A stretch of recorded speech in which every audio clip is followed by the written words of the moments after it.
मसाजोगचे सरपंच संतोष देशमुख यांच्या हत्येच्या निषेधार्थ आज धाराशिवमध्ये विराट मोर्चा काढण्यात येणार आहे। राजमाता जिजाऊ चौकातून या मोर्चाला सुरुवात होणार असून या पार्श्वभूमीवर कडक पोलीस बंदोबस्त धाराशिवमध्ये तैनात करण्यात आलेला आहे। या मोर्चात संतोष देशमुखांचं कुटुंब सहभागी होणार आहे आणि सर्वपक्षीय नेते सुद्धा सहभाग घेणार आहेत।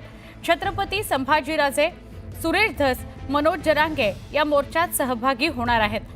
तसंच बीडचे खासदार बजरंग सोनवणे, जितेंद्र आव्हाड, सुरेश धस, संदीप क्षीरसागर, अभिमन्यू पवार यांच्यासह स्थानिक खासदार आणि आमदार सुद्धा धाराशिवच्या या महामोर्चामध्ये विराट मोर्चामध्ये सहभागी होणार आहेत। दरम्यान मोर्चाच्या पार्श्वभूमीवर वाहतुकीत सुद्धा काही बदल करण्यात आलेले आहेत। धाराशिव शहरात आज जनाक्रोश मोर्चा निघणार आहे। संतोष देशमुख आणि सोमनाथ सूर्यवंशी यांच्या हत्येच्या निषेधार्थ जो आहे तो धाराशिव शहरात मोर्चा निघणार आहे। त्याची जय्यत तयारी जी आहे ती आज करण्यात आलेली आहे। या मोर्चाचं विशिष्ट म्हणजे सर्वपक्षीय हा मोर्चा आहे।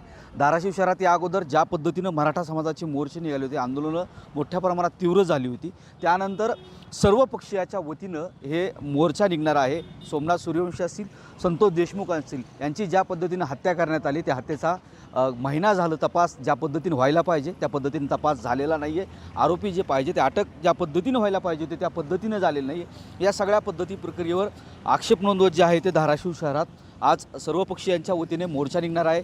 या मोर्चाला जर बघितलं तर मनोज जरांगे असतील, सुरेश धस असतील, छत्रपती संभाजी महाराज असतील आणि जे आहे ते जितेंद्र आव्हाड असतील, या सगळं बजरंग सोनवणे आणि इतर जे धाराशिव जिल्ह्यातील ओमराजे निंबाळकर खासदार असतील, कैलाश पाटील आमदार असतील, या सर्व नेते उपस्थित राहणार आहेत।